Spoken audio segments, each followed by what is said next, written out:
चलो तो आज हम बात करेंगे यहाँ पर स्टीरियोआइसोमरिज्म के बारे में बात करेंगे। तभी तक अगर हम बात करें यहाँ पर तो हमने क्या क्या समझ लिया था। तो स्ट्रक्चर आइसोमरिज्म को हमने कंप्लीट समझा था, ठीक है ना। और स्ट्रक्चर आइसोमरिज्म में हमने क्या क्या समझा था, तो chain isomerism, position isomerism, metamerism, functional isomerism, ring chain isomerism और टोटोमरिज्म को हमने क्या करा था, डिटेल में समझा था।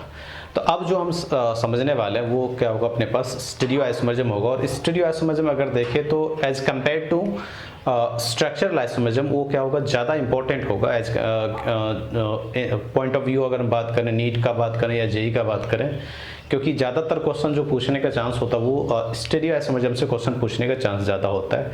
और आगे ऑर्गेनिक केमिस्ट्री में जो अप्लीकेशन होता है आइसोमरिज्म का, वो ज़्यादातर स्टीरियो आइसोमरिज्म का अप्लीकेशन ज़्यादा होता है।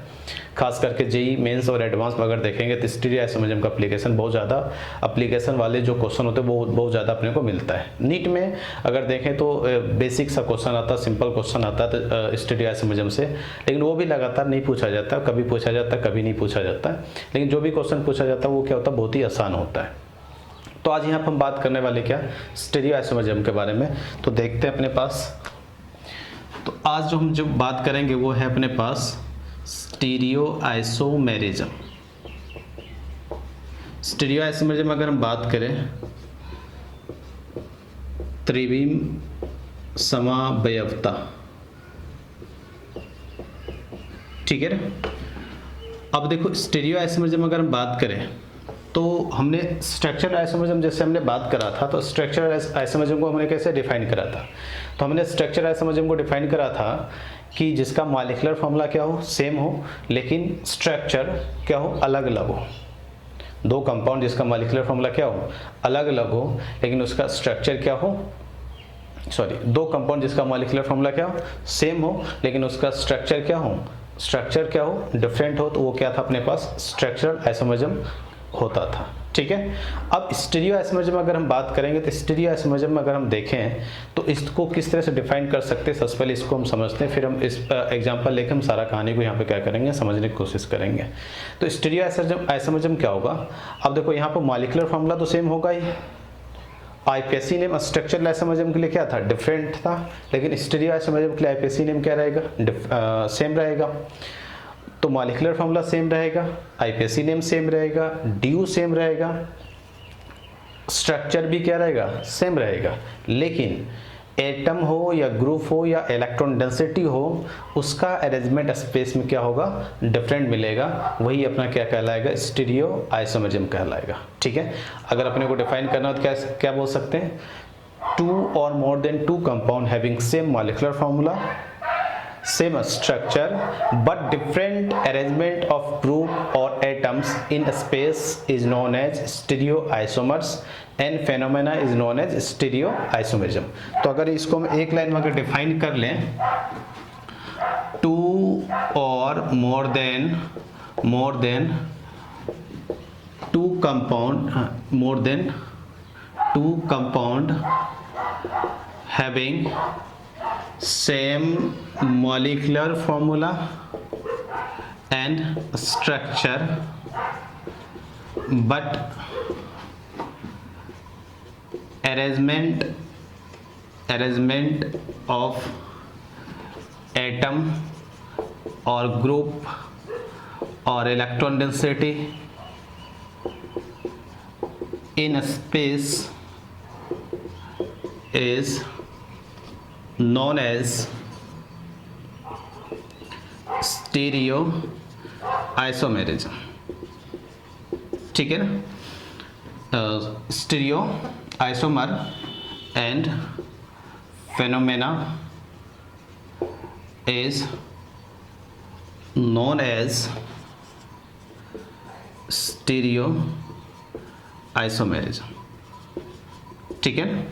तो यहाँ पर जो खास बात अपने लिए हो जाता है, टू और more than two compound having same molecular formula and structure. Molecular formula भी अब क्या, पहले मॉलिक्यूलर फार्मूला तो सेम रहना ही है, स्ट्रक्चर क्या रहेगा, यहाँ पर मॉलिक्यूलर फार्मूला सेम होने के साथ साथ स्ट्रक्चर भी क्या रहेगा, सेम रहेगा। लेकिन जो सबसे खास बात है यहाँ पर, अरेंजमेंट ऑफ एटम, ग्रुप और electron density in space is different is different is known as, ठीक है ना, stereoisomer and phenomena is known as stereoisomerism.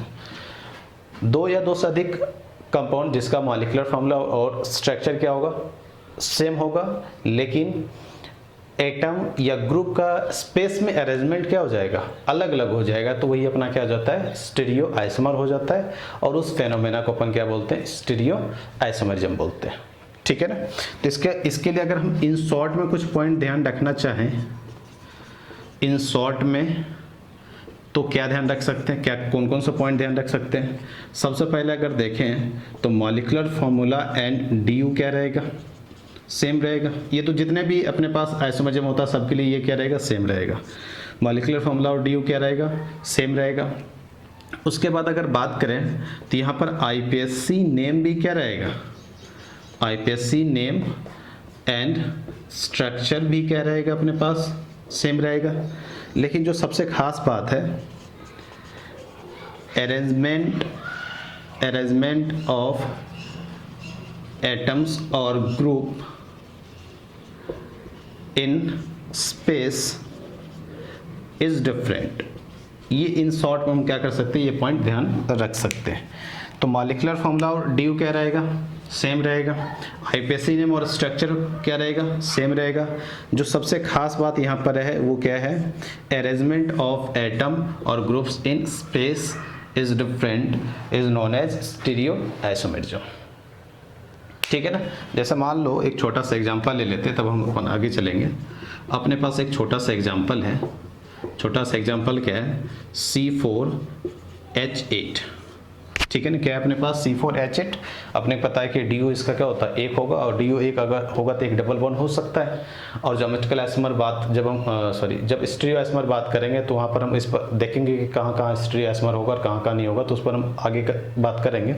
अभी फिलहाल अगर हम देखें इसका ओपन चेन स्ट्रक्चर बनाए, तो स्ट्रक्चर अगर हम इसका देखें तो स्ट्रक्चर क्या हो जाएगा अपने पास, CH3CH डबल बॉन्ड CH ठीक है ना।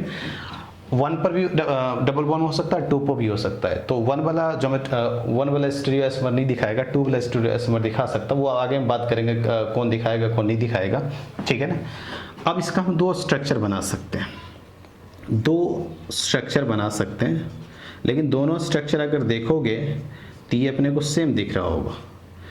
एक स्ट्रक्चर ये हो गया और एक स्ट्रक्चर अपने पास यहाँ पर क्या हो गया, ये हो गया, ठीक है ना। देखना हमने क्या बोला कि एक एग्जांपल हमने लिया C4H8, ठीक है ना।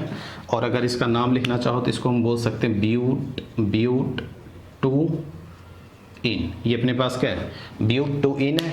तो ब्यूट 2 इन हमने स्ट्रक्चर लिया, ठीक है ना। और इस स्ट्रक्चर को हमने 2 तरीके से बनाया, एक इस तरह से और एक इस तरह से। दोनों अगर देखो तो ब्यूट 2 इन है, ये भी ब्यूट 2 इन है और ये भी क्या है, ब्यूट 2 इन है। दोनों का आईपीएससी नेम अगर लिखो तो ये भी ब्यूट 2 इन मिलेगा और ये भी क्या मिलेगा, ब्यूट 2 इन। तो दोनों का आईपीएससी नेम क्या है, सेम है। लेकिन अगर यहाँ सबसे खास बात अगर देखोगे तो यहाँ पर दोनों CH3 क्या है, सेम साइड है, और यहाँ पर दोनों CH3 क्या है, अपोजिट साइड है। यहाँ पर दोनों CH3 क्या है, सेम साइड है, और यहाँ पर दोनों CH3 क्या है, अपोजिट साइड है। तो इसी को हम बोलते हैं कि अरेंजमेंट ऑफ एटम और ग्रुप। CH3 एक ग्रुप जैसा काम करेगा यहाँ पर, और हाइड्रोजन के रिस्पेक्ट में देखोगे तो एक एटम जैसा काम करेगा। हाइड्रोजन के रिस्पेक्ट में देखोगे तो हाइड्रोजन दोनों सेम साइड है और हाइड्रोजन यहाँ पर क्या है, अपोजिट साइड। तो ये किसी के रिस्पेक्ट में देख सकते हो यहाँ पर। तो यहाँ पर CH3 के रिस्पेक्ट में अगर देखें तो दोनों CH3 क्या है, सेम साइड, और यहाँ दोनों CH3 क्या है, अपोजिट साइड है। तो यही अपने पास क्या हो गया, अरेंजमेंट ऑफ एटम और groups in space are different. तो यहाँ पर अगर देखें तो दोनों सेम साइड, और यहाँ पर दोनों क्या होता है, अपोजिट साइड होता है। तो यहाँ पर अरेंजमेंट ऑफ ग्रुप क्या हो गया, डिफरेंट हो गया। तो ये एक दूसरे का क्या हो जाएगा, यहाँ पर अपने लिए अगर बात करें तो ये क्या हो जाएगा, अपने पास स्टीरियो आइसोमर हो जाएगा। तो अगर सेम ग्रुप सेम साइड होता है, अगर स्टीरियो आइसोमर दिखाता है तो उसको हम क्या बोलते हैं, सिस बोलते हैं। तो सिस ब्यूट 2 इन इसको बोलेंगे वो, और यहाँ पे इसको हम क्या बोलेंगे, ट्रांस ब्यूट 2 इन, ठीक है ना। इसको हम क्या बोलेंगे, सिस ब्यूटूइन, और इसको क्या बोलेंगे, ट्रांस। सिस और ट्रांस के बारे में हम और ज़्यादा डिटेल आगे हम बात करेंगे। सिस और ट्रांस का यहाँ पर मतलब क्या है, सिस और ट्रांस का मतलब यहाँ पर क्या है, सिस देखो आप बोलोगे सर आईपीएससी तो अलग अलग हो गया, सिस और ट्रांस, ब्यूटूइन, तो ब्यूटूइन दोनों में देखो तो ये बात क्या सेम है। तो सिस और ट्रांस आईपीएससी में अगर देखो यूज करा गया तो सिस और ट्रांस का मतलब यहाँ पे ये हो जाता है कि ग्रुप का अरेंजमेंट स्पेस में क्या हो रहा है, अलग अलग हो रहा है। सिस मतलब सेम साइड है, ग्रुप स्पेस में क्या है, सेम साइड है, और ट्रांस मतलब स्पेस में क्या है, अब एक दूसरे के क्या है, अपोजिट साइड में क्या है, ग्रुप प्रेजेंट है, ठीक है ना। तो ये अपने पास क्या जाता है यहाँ पर, जहाँ पर ये दोनों का स्ट्रक्चर क्या है, सेम है, लेकिन ये दोनों मॉलिक्यूल अगर बात करोगे तो ग्रुप का अरेंजमेंट स्पेस में क्या है, डिफरेंट है, तो ये एक दूसरे के क्या हो जाएगा, स्टेरियो आइसोमर जैसा यहाँ पर क्या करेगा, बात करेगा, ठीक है ना। तो ये अपने पास सबसे पहले उसका डेफिनेशन हो गया, ठीक है ना। और इन शॉर्ट में कौन कौन से पॉइंट ध्यान रखना, सबसे ज़्यादा इंपॉर्टेंट अरेंजमेंट ऑफ एटम और ग्रुप इन स्पेसिस क्या होना चाहिए, डिफरेंट होना चाहिए, और इसका स्ट्रक्चर ये बनता है, और स्ट्रक्चर हमने ये और ये दोनों सेम बनाया, लेकिन इसको हमने सिस बोला और इसको हमने ट्रांस बोला। तो सिस और ट्रांस बोलने का मतलब ये हुआ कि यहाँ पर ग्रुप का अरेंजमेंट स्पेस में दोनों के केस में क्या है, अलग अलग है, तो ये एक दूसरे के क्या हो जाएगा, अपने पास स्टीरियो आइसोमर जैसा यहाँ पर क्या करेगा, बात करेगा, ठीक है ना। अब जो अपने को यहाँ पर आगे समझना है, इससे आगे वो अब यहाँ पर देखेंगे अपने पास। अब अपने को यहाँ पर क्या समझना, क्लासिफिकेशन ऑफ स्टीरियो आइसोमेरिज्म। चलो आगे हम जो बात करने वाले हैं वो अपने पास क्लासिफिकेशन ऑफ स्टीरियो आइसोमेरिज्म, ठीक है ना। स्टीरियो आइसोमेरिज्म को अगर हम यहाँ पर क्लासिफिकेशन अगर देखें तो हम किस तरह से इसको समझ सकते हैं, इसको यहाँ पर लेते हैं। तो क्लासिफिकेशन ऑफ स्टीरियो आइसोमेरिज्म अगर देखोगे तो इसको हम दो पार्ट में डिवाइड करेंगे। एक होता अपने पास कॉन्फिगरेशनल और एक होता अपने पास कन्फॉर्मेशनल। ध्यान समझना, एक अपने पास क्या होता है, कॉन्फिगरेशनल होता है, और एक अपने पास क्या होता है, कन्फॉर्मेशनल होता है। कॉन्फिगरेशनल अगर देखोगे तो ये क्या होता है, आइसोलेबल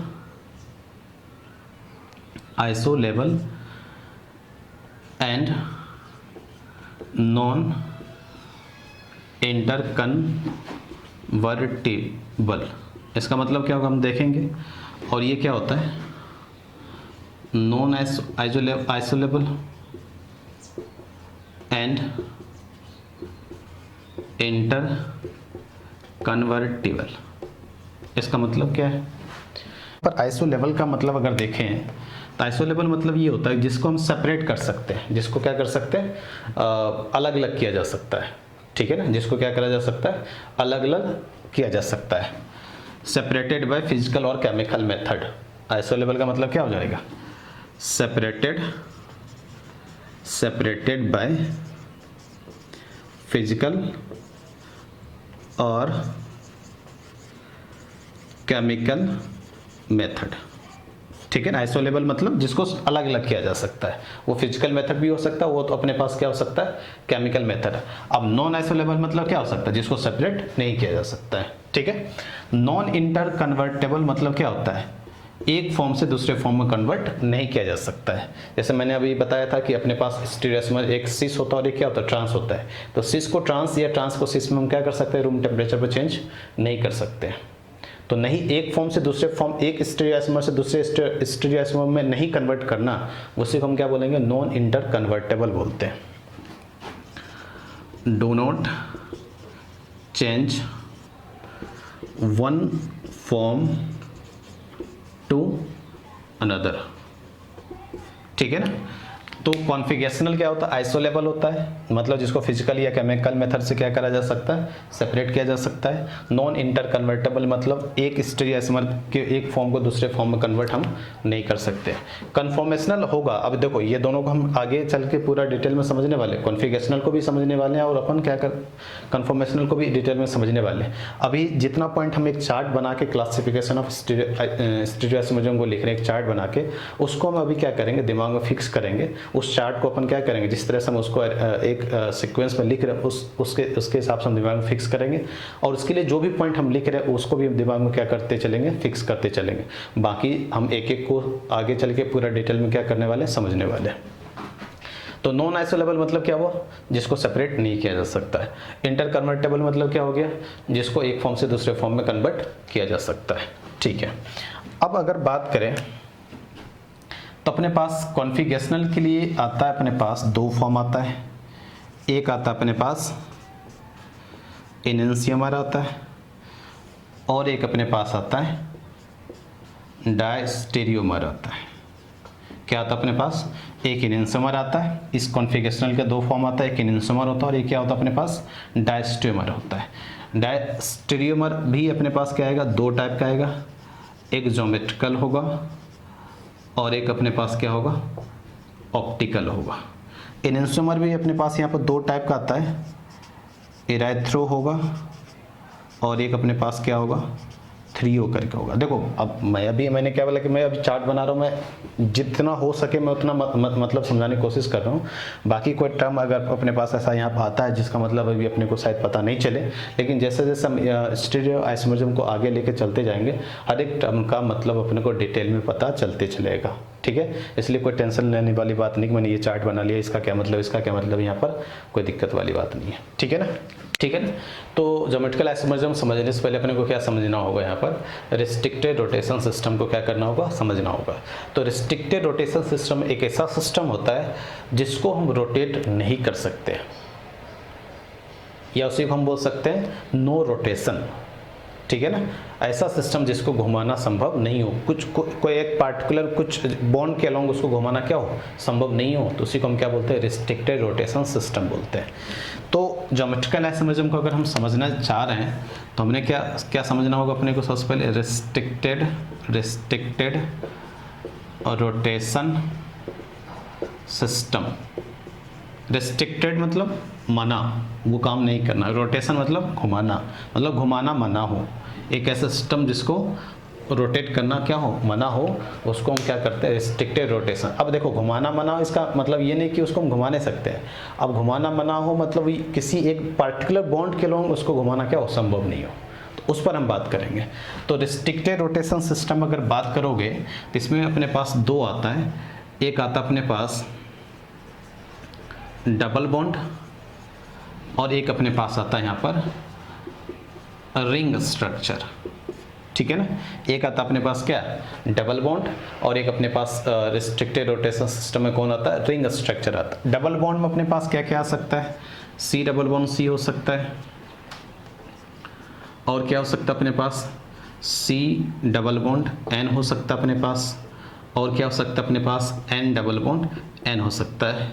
ठीक है ना, और रिंग स्ट्रक्चर में अगर देखो तो 3 कार्बन का रिंग हो सकता है, 4 कार्बन का रिंग का बात हो सकता है, 5 कार्बन का रिंग का बात हो सकता है, 6 कार्बन का रिंग का क्या हो सकता है, बात हो सकता है। इसके अलावा रिंग के अंदर डबल बॉन्ड का भी हम यहाँ पर क्या कर सकते हैं, बात कर सकते हैं। ठीक है ना, तो रिस्ट्रिक्टेड रोटेशन सिस्टम मतलब एक ऐसा सिस्टम जिसको रोटेट करना क्या हो, संभव नहीं हो, उसको हम क्या बोल सकते हैं, रिस्ट्रिक्टेड रोटेशन सिस्टम बोल सकते हैं। इसमें अपने पास दो आता है, एक तो डबल बॉन्ड आता है और एक अपने पास क्या आता है, रिंग स्ट्रक्चर आता है। डबल बॉन्ड के अलोंग भी किसी भी मॉलिक्यूल को डबल बॉन्ड के अलोंग भी रोटेट करना संभव नहीं होता है। ठीक है ना, और रिंग को भी रोटेट करना संभव नहीं होता है। उसको हम समझते हैं कैसे रोटेट करना संभव नहीं। अपने को पता है कि अगर ये डबल बॉन्ड कार्बन बना होगा तो कैसे बना होगा, इस तरह से बना होगा कुछ, ये सिग्मा बॉन्ड हो गया, ये कार्बन, और ये जो पाई बॉन्ड बनता है वो एक्सिस के ऊपर और क्या बनता है, नीचे बनता है। ठीक है ना, जो सिग्मा बॉन्ड कैसे बनता है, along the axis, along the axis इस तरह से बनता है, तो इसको घुमाना क्या होता है, सिग्मा बॉन्ड के अलोंग मॉलिक्यूल हम क्या कर सकते हैं, घुमा सकते हैं, क्योंकि अलोंग द एक्सिस जब बनता है तो उसको घुमाना अपने लिए कोई मुश्किल वाली बात नहीं है। लेकिन पाई बॉन्ड क्या बनता है, एक्सिस के ऊपर और नीचे, जैसे ये अपने पास इधर ओवरलैप करेगा, इधर ओवरलैप करेगा, इसको जब इस तरह से रोटेट करेंगे तो ये क्या हो जाएगा, ब्रेक हो जाएगा। पाई बॉन्ड के अलोंग जब हम रोटेट करेंगे तो क्या हो जाएगा, ब्रेक हो जाएगा। तो जैसे अपने पास ये सिग्मा बॉन्ड हो गया, इसके अलोंग तो घुमा सकते हैं, लेकिन ये पाई बॉन्ड के अलोंग जब इसको घुमाने जाते हैं इसको, तो ये क्या करता है, ये ब्रेक हो जाएगा। तो ये जो सिस्टम बनेगा ये कैसा बन जाएगा, restricted rotation system.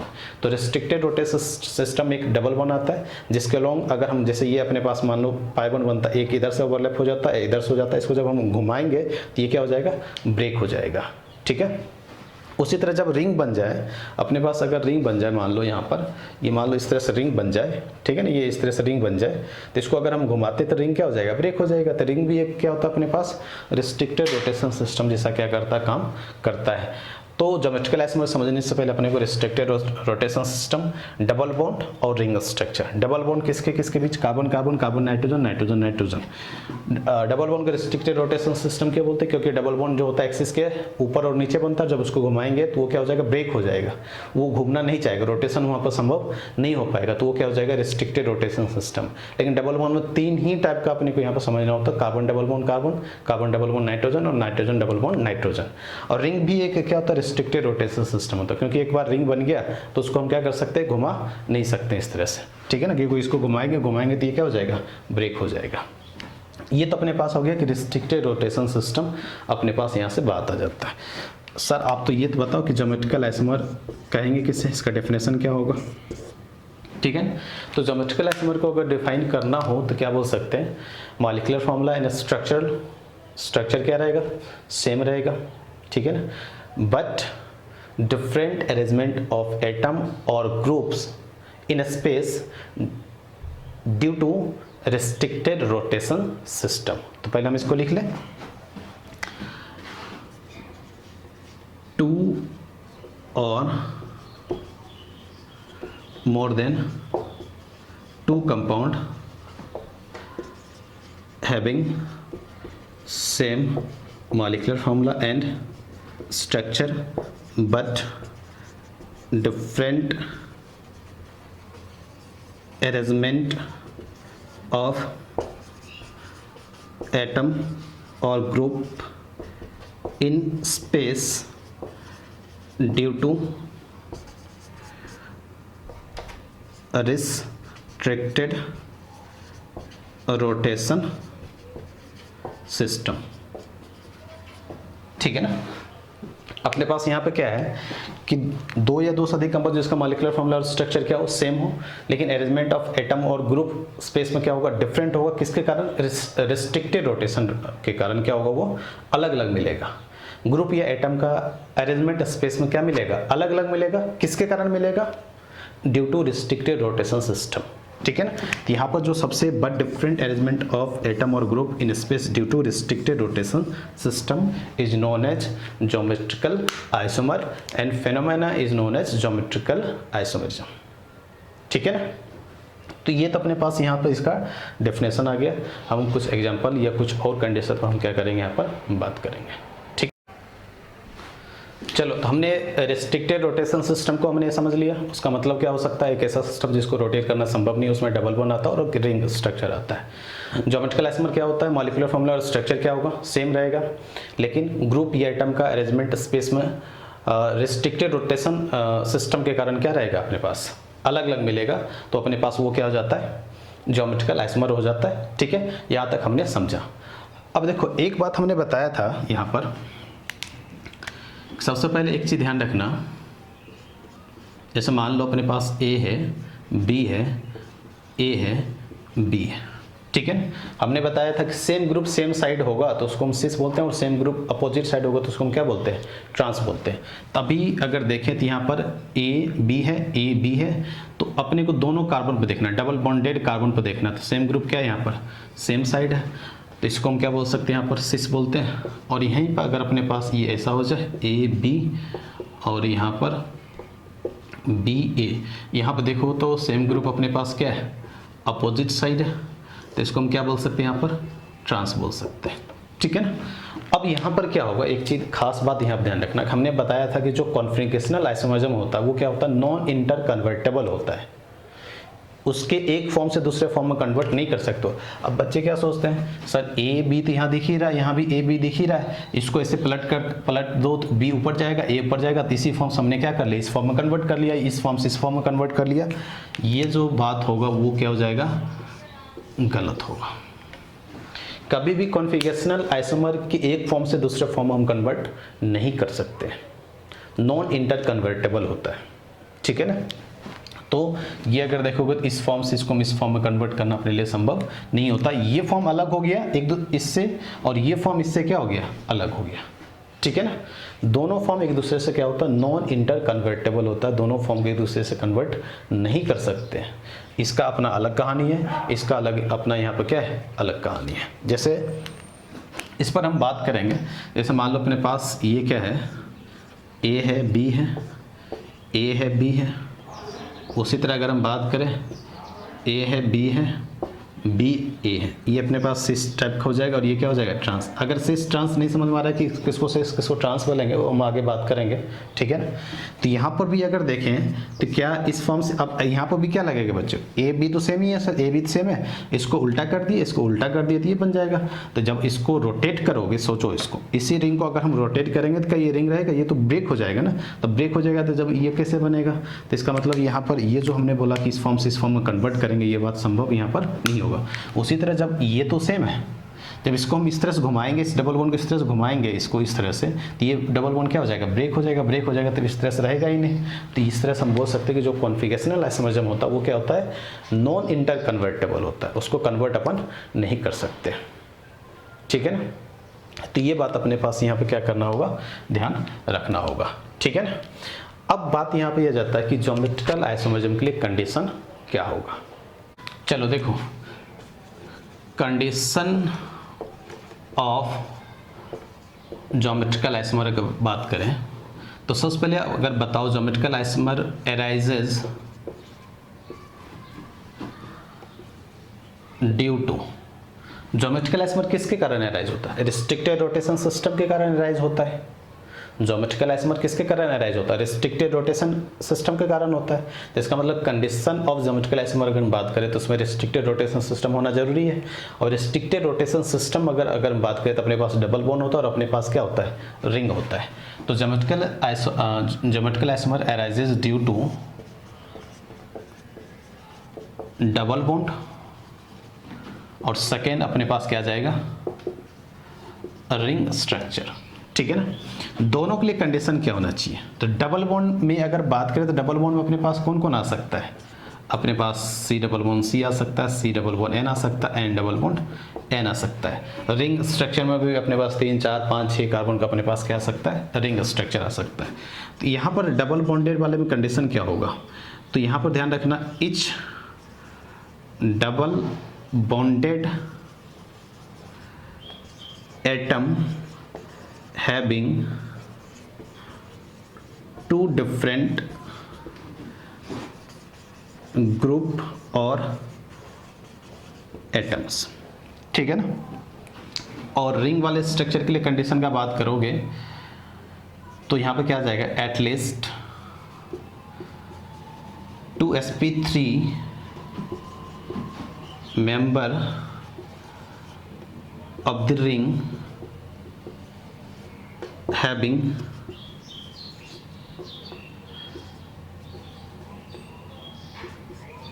two different groups और एटम्स। ध्यान समझना, अभी हम सबका बात कर रहे हैं यहाँ पर। हमने क्या बोला कि डबल बॉन्ड में अगर बात करोगे तो अपने पास सबसे पहले कंडीशन ऑफ जीआई, अगर अपने को ये बात समझ में आ गई कि ज्योमेट्रिकल आइसोमर क्या होता है, तो फिर अपने को ये समझना होगा कि सर ज्योमेट्रिकल आइसोमर कहाँ कहाँ दिखाया जा सकता है और कहाँ कहाँ ज्योमेट्रिकल आइसोमर नहीं दिखाया जा सकता। तो एक बेसिक क्वेश्चन यहाँ पर हो जाता है, कंडीशन ऑफ जीआई।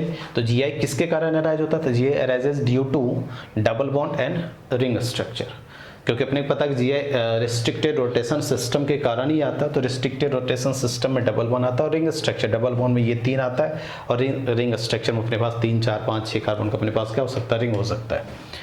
अब डबल बॉन्ड के लिए क्या होता है, तो जो जैसे यहाँ पर कार्बन डबल बॉन्ड कार्बन है, कार्बन डबल बॉन्ड नाइट्रोजन है, नाइट्रोजन डबल बॉन्ड नाइट्रोजन, तो हर एक double bond atom having 2 different group और एटम्स। हर एक डबल बॉन्ड एटम के पास अगर ये एक सिस्टम होगा सी डबल बॉन्ड सी वाला, सी डबल बॉन्ड एन वाला एक अलग सिस्टम होगा, एन डबल बॉन्ड एन वाला अलग सिस्टम होगा। तो हर एक डबल बॉन्ड एटम के पास अगर 2 डिफरेंट ग्रुप या एटम होगा तो वो ज्योमेट्रिकल आइसोमर क्या करेगा, दिखाएगा, ठीक है, ध्यान समझना। और अगर रिंग में अगर कंडीशन देखना हो तो at least 2sp3 member of the ring having 2 different group और एटम्स। रिंग के कोई भी दो sp3 मेंबर के पास अगर कम से कम दो अलग अलग ग्रुप होगा तो वो क्या कर सकता है, ज्योमेट्रिकल आइसोमर दिखा सकता है। तो हम सबका एक एक करके पहले एग्जांपल लेते हैं तो और ज़्यादा ये चीज़ क्या होगा, क्लियर होगा। सबसे पहले मैं इस तीनों का एग्जांपल लूँगा और रिंग वाला, पहले तो एक बार करते हैं रिंग वाला एग्जांपल समझ लेते हैं, फिर हम ये डबल बॉन्ड वाला एग्जांपल एक ही साथ समझेंगे।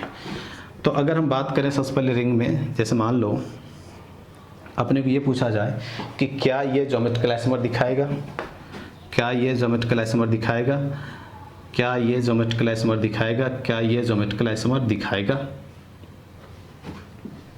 ठीक है ना।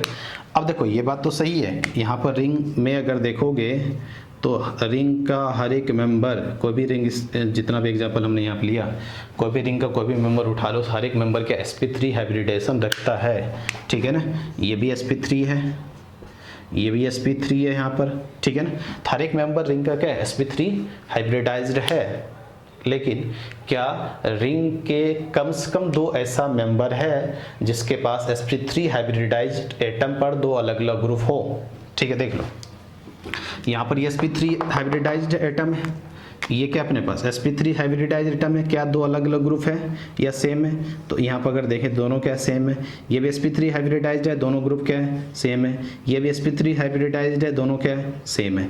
तो रिंग में कंडीशन क्या होना चाहिए, sp3 कम से कम दो sp3 हाइब्रिडाइज्ड मेंबर पर दो अलग अलग ग्रुप क्या होना चाहिए। तो इस तरह से किसी में भी अपने पास क्या होगा, कम से कम दो sp3 हाइब्रिडाइज मेंबर वाले एटम पर दो अलग अलग ग्रुप किसी भी में नहीं मिलेगा। इसका मतलब ये कोई भी यहाँ पर ज्योमेट्रिकल आइसोमर अपने पास यहाँ पर नहीं दिखा सकता है, ठीक है ना। और एग्जांपल अगर हम यहाँ पर बात करें इसका, और एग्जांपल अपने पास क्या हो सकता है, अगर देखें तो रिंग का अगर हम पहले बात कर लें, क्या ये ज्योमेट्रिकल आइसोमर दिखाएगा, क्या ये ज्योमेट्रिकल आइसोमर दिखाएगा, क्या ये ज्योमेट्रिकल आइसोमर दिखाएगा, क्या ये ज्योमेट्रिकल आइसोमर दिखाएगा। देख लो जैसे इसको अगर मैं बनाऊं तो अपने पास एक में समझा दे तो बाकी अपने आ जाएगा, ये CH3 हो जाएगा और एक H हो जाएगा, बाकी H ये रहेगा। अब यहाँ पर भी देखो ये 3 कार्बन का रिंग है और 3 कार्बन का रिंग में अगर देखोगे तो हर एक मेंबर के sp3 हाइब्रिडाइज्ड है, ये sp3 हाइब्रिडाइज्ड है। अब देख लो अपने को रिंग के दो sp3 हाइब्रिडाइज्ड मेंबर देखना, कम से कम दो sp3 हाइब्रिडाइज्ड मेंबर देखना जिसमें दो अलग अलग ग्रुप होना चाहिए। तो इसके पास अगर देखें तो एक हाइड्रोजन और एक क्या है, CH3, दो अलग अलग ग्रुप हो गया, एक H हो गया और ये क्या हो गया, CH3, दो अलग अलग ग्रुप हो गया। क्या इसके पास दो अलग अलग ग्रुप है, देख लो नहीं है। क्या इसके पास दो अलग अलग ग्रुप है, नहीं है। इसका मतलब इस रिंग में एक sp3 हाइब्रिडाइज्ड कार्बन है जिसके पास दो अलग अलग ग्रुप है, तो उससे काम नहीं चलेगा। अपने को क्या चाहिए, रिंग के दो sp3 हाइब्रिडाइज्ड का एटम के पास दो अलग अलग ग्रुप होना चाहिए। तो इस हिसाब से ये सब में भी कोई भी यहाँ पर ज्योमेट्रिकल आइसोमर नहीं दिखाएगा, ठीक है। अब बात आ जाता है कि सर क्या ये ज्योमेट्रिकल आइसोमर दिखाएगा, ठीक है। देखो क्या ये ज्योमेट्रिकल आइसोमर दिखाएगा, देखते हैं। पहले बना लो इसको। जब इसको हम यहाँ इस तरह से बनाते हैं तो अपने पास ये आ जाता है CH3, ये आ जाता है H, ये आ जाता है H और ये आ जाता है CH3, ये H आ जाता है और ये H। अब ये sp3 है, हाइब्रिडाइज्ड है, और ये भी क्या है, sp3 हाइब्रिडाइज्ड है, ये भी क्या है, sp3 हाइब्रिडाइज्ड है। रिंग में जब ज्योमेट्रिकल आइसोमर देखना है तो कम से कम दो sp3 मेंबर के पास दो अलग अलग ग्रुप होना चाहिए। तो यहाँ से अगर देखें तो ये sp3 मेंबर है, इसके पास ये और ये ग्रुप अलग हो गया, ये sp3 मेंबर, इसके पास ये और ये ग्रुप अलग हो गया, तो दो तो मिल गया, तीसरा मिले या नहीं मिले, कम से कम दो तो मिल जाना चाहिए। इसका मतलब ये ज्योमेट्रिकल आइसोमर क्या करेगा, दिखाएगा। तो रिंग में जब भी बात होगा, रिंग में जब भी बात होगा तो उसमें अपने को यही ध्यान रखना कि sp3 मेंबर रिंग के कम से कम दो sp3 मेंबर के पास दो अलग अलग ग्रुप क्या होना चाहिए, अटैच होना चाहिए। तो वो और कोई कंडीशन नहीं देखना, रिंग में दो sp3 मेंबर खोजना है, दो sp3 मेंबर मिल गया, और दो sp3 ऐसे मेंबर खोजना है जिसके पास दो अलग अलग ग्रुप हो, अटैच हो, वो क्या करेगा, ज्योमेट्रिकल आइसोमर दिखाएगा, ठीक है। ये तो रिंग का बात हो गया। हम बाकी रिंग वाला स्ट्रक्चर जब हम लेंगे, रिंग वाला कंडीशन हम ज्योमेट्रिकल आइसोमर कर लेंगे तो उसको और ज़्यादा डिटेल में भी समझेंगे। अभी इतना देखें कि कंडीशन क्या हो सकता है रिंग वाले स्ट्रक्चर में। अब डबल बॉन्ड में क्या कंडीशन होता है उस पर हम यहाँ क्या करते हैं, बात करते हैं। चलो देखो डबल बॉन्ड वाले में हमने देखा था कि अपने पास क्या क्या आ रहा था, अपने पास C डबल बॉन्ड C आ रहा था, अपने पास C डबल बॉन्ड N आ रहा था और अपने पास N डबल बॉन्ड N आ रहा था। तो इसमें कंडीशन ये था कि प्रत्येक डबल बॉन्ड के पास दो अलग अलग ग्रुप क्या हो, अटैच हो। अलग अलग ग्रुप हो सकता है या अलग अलग एटम हो सकता है। अगर ऐसा कुछ मिलता है तो हम ये बोल सकते हैं वो क्या कर सकता है, ज्योमेट्रिकल आइसोमर दिखा सकता है। जैसे मान लो इसका हम बात करें, C डबल बॉन्ड C का पहला along C double bond C अगर हम बात करें, सबसे पहले अगर हम बात करें, ठीक है ना, बात आता है कि सर ये क्या ज्योमेट्रिकल आइसोमर दिखाएगा। देख लो, ये डबल बॉन्डेड वाला एटम हो गया, ये डबल बॉन्डेड वाला एटम हो गया। क्या इसके पास दो अलग अलग ग्रुप है क्या? नहीं है, दोनों हाइड्रोजन मतलब दोनों क्या है, सेम है। यहाँ क्या है, अलग अलग है। तो हमने क्या बोला कि हर एक डबल बॉन्ड के पास दो अलग अलग ग्रुप होना चाहिए। तो यहाँ पर इसके पास दो अलग अलग ग्रुप है, लेकिन इसके पास दो अलग अलग ग्रुप नहीं है, मतलब ये ज्योमेट्रिकल आइसोमर नहीं दिखाएगा। ठीक है, क्या ये ज्योमेट्रिकल आइसोमर दिखाएगा? देख लो, ये डबल बॉन्डेड वाला आइटम हो गया, ये डबल बॉन्डेड वाला आइटम हो गया, Cl और H दो अलग अलग हो गया, HCH3 दो अलग अलग हो गया। इसका मतलब ये क्या करेगा, ज्योमेट्रिकल आइसोमर दिखाएगा। ठीक है, तो किस डबल बॉन्ड वाला केस में अगर कहीं पे भी बात करोगे तो प्रत्येक डबल बॉन्ड के पास क्या होना चाहिए, अलग अलग अपने पास क्या हो, ग्रुप हो या एटम हो, तो वो क्या कर सकता है, ज्योमेट्रिकल आइसोमर दिखा सकता है। उसी तरह हम इसके लिए बात करें, N double bond C double bond N के लिए अगर हम बात करें,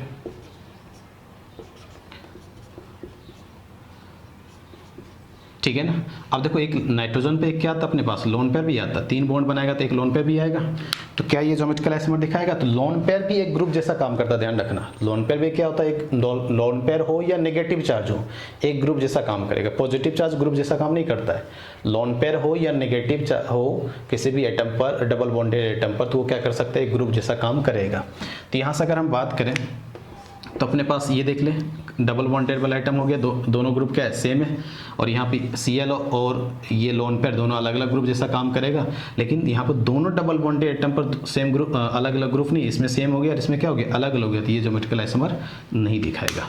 उसी तरह अगर हम बात करें, यहाँ पर अगर अपने पास ये हो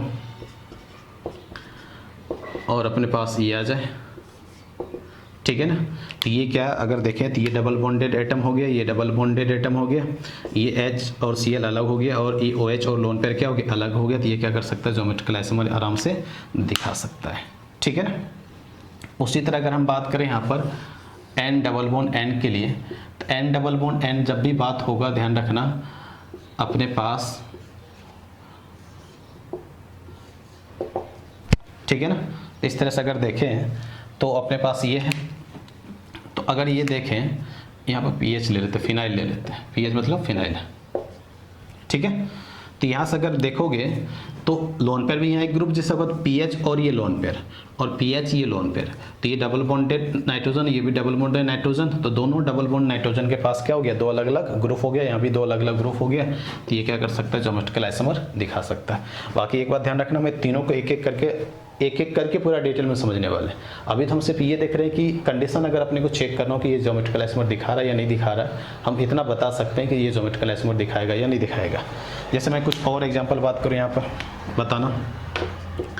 जैसे मान लो अपने पास ये है,